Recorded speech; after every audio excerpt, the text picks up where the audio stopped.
O medo tomou conta do povo de Israel. Eles estavam sendo perseguidos por trás e encurralados pela frente. O Mar Vermelho era o único obstáculo, mas parecia tão intransponível quanto a própria morte. Moisés olhou para trás. O faraó não estava mais brincando, ele vinha com todos os carros de guerra e soldados do império. A última ordem do faraó havia sido clara: trazer os israelitas de volta ou destruí-los. Os cavalos estavam a um passo de alcançá-los. Moisés olhou para o céu, sentiu a presença divina e ergueu sua vara, confiando no único poder que poderia salvar aquele povo. Então, o mar se abriu. Mas como Moisés, um homem que antes fugiu do Egito, se tornaria o líder que enfrentaria um império inteiro e abriria o mar diante de seu povo? Esta é a história de Moisés, um homem comum chamado por Deus para fazer o impossível. Ele decidiu atravessar o deserto e desafiou as forças do império mais forte da história, tudo em nome de uma missão divina. Ele não apenas viu o mar se abrir diante dele, mas também experimentou a verdadeira transformação de um homem comum em um líder escolhido por Deus. Todo menino hebreu deveria ser morto, jogado no rio Nilo. Esta era a ordem imposta pelo faraó, um decreto de morte. A mãe de Moisés olhou para o filho nos braços, seu coração apertado. Seria ele o próximo? Com uma lágrima nos olhos, ela o colocou no cesto de juncos, uma última tentativa desesperada de salvar sua vida, e com o coração partido deixou que a correnteza o levasse. Mas o que ninguém sabia era que naquele pequeno cesto havia mais do que uma simples criança. Ali estava o homem que um dia enfrentaria o império mais poderoso da terra, o homem que, com a força de sua fé, abriria o Mar Vermelho e libertaria um povo escravizado. Após ser colocado no cesto e deixado à mercê das águas do Nilo, o destino de Moisés parecia uma questão de sorte. Mas, como Deus sempre provê, ele foi encontrado pela filha do faraó enquanto ela se banhava no rio. Ela ouviu o choro do bebê e, ao encontrar o pequeno Moisés no cesto, seu coração se encheu de compaixão. Ela sabia que não poderia ignorar aquele momento. A princesa, sem saber quem ele realmente era, adotou Moisés como seu filho, criando uma conexão que mudaria o destino de todos. O que era para ser a morte de um bebê se transformou em um milagre que salvaria uma nação inteira. Com a adoção, Moisés foi levado para dentro dos palácios do faraó. Ele foi tratado como um príncipe, com todos os privilégios que sua posição trazia. Cresceu entre luxo, educação e sabedoria egípcia, mas sempre houve algo dentro dele que não se alinhava com o que via ao seu redor. Ele não era um egípcio, mas um hebreu, e algo dentro de si não podia ignorar isso. O palácio, com seus corredores dourados e os deuses egípcios, nunca conseguiu apagar o peso que ele sentia no peito. Ele sabia que o sangue que corria em suas veias não era o de um príncipe egípcio, mas o de um povo escravizado.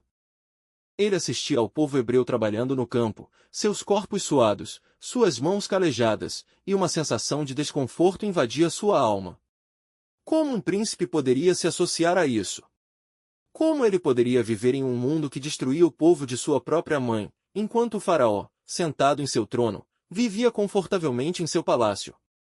O destino de seu reino estava sendo moldado nas margens de um rio. A criança que pensavam estar morta estava agora viva, e o que mais ninguém sabia era que o maior líder que os hebreus já conheceram estava crescendo sob seu nariz.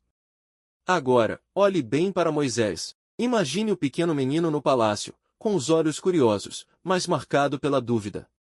Ele sabia de onde vinha, sabia que o povo de Deus, o povo de sua mãe, estava sendo oprimido, exigido na construção de monumentos e templos em um império que não os via como humanos. De que lado ele estava? Um príncipe egípcio ou um homem marcado pelo sangue de uma nação escravizada? Como você reagiria sabendo que sua própria identidade está sendo tirada de você, que o mundo ao seu redor não reconhece quem você realmente é? Moisés cresceu no palácio, mas seu coração sempre esteve com seu povo. Um dia, ao ver um egípcio maltratando um hebreu, Moisés não conseguiu conter sua raiva e acabou matando o egípcio. Com medo das consequências, ele fugiu para o deserto de Midian, onde começou uma nova vida como pastor. Foi lá, no deserto, que Moisés teve um encontro transformador com Deus. Enquanto cuidava das ovelhas, ele viu uma sarça ardente que não se consumia. Curioso, se aproximou e ouviu a voz de Deus, que o chamou para libertar o povo de Israel da escravidão no Egito. Moisés, inicialmente relutante e inseguro, aceitou a missão divina. Retornando ao Egito, Moisés confrontou o faraó e pediu a libertação dos israelitas. O faraó recusou, e então começaram as 10 pragas que devastaram o Egito. Finalmente, após a 10ª praga, que tirou a vida dos primogênitos egípcios, o faraó permitiu que os israelitas partissem. Moisés liderou o povo na fuga do Egito, mas o faraó mudou de ideia e enviou seu exército para persegui-los. Foi então que ocorreu o milagre da abertura do Mar Vermelho, permitindo que os israelitas atravessassem em segurança. Quando os egípcios tentaram seguir, as águas se fecharam, destruindo o exército do faraó. No deserto, Moisés enfrentou novos desafios. O povo reclamava da falta de comida e água, mas Deus provia maná do céu e água de uma rocha. Moisés também recebeu os 10 mandamentos no Monte Sinai, estabelecendo as leis que guiariam o povo de Israel. Apesar das dificuldades, Moisés continuou a liderar os israelitas com fé e determinação. Ele não entrou na terra prometida, mas seu legado como líder e profeta perdura até hoje, inspirando gerações com sua coragem e devoção a Deus. Após a travessia do Mar Vermelho, Moisés guiou os israelitas pelo deserto rumo à terra prometida. Durante essa jornada, ele enfrentou muitos desafios, tanto externos quanto internos. O povo frequentemente reclamava das dificuldades, e em alguns momentos, até desejava voltar ao Egito, onde, apesar da escravidão, tinham comida e água.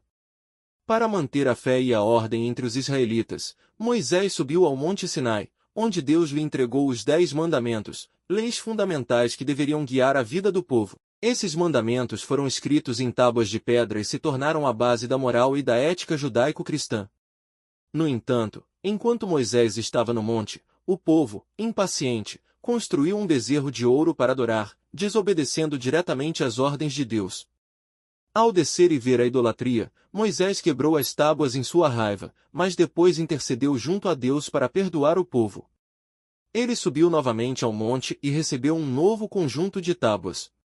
A jornada pelo deserto durou 40 anos, um período de provação e aprendizado. Durante esse tempo, Moisés enfrentou rebeliões e descontentamentos, mas sempre buscou a orientação divina para liderar o povo.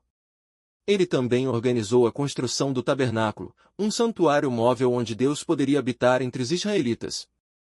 Perto do final de sua vida, Moisés foi informado por Deus que ele não entraria na terra prometida devido a um momento de desobediência. Em vez disso, ele subiu ao Monte Nebo, de onde pôde ver a terra que seus descendentes herdariam. Moisés morreu ali, e Deus o sepultou em um local desconhecido. Josué, seu fiel assistente, foi escolhido para sucedê-lo e liderar os israelitas na conquista da terra prometida.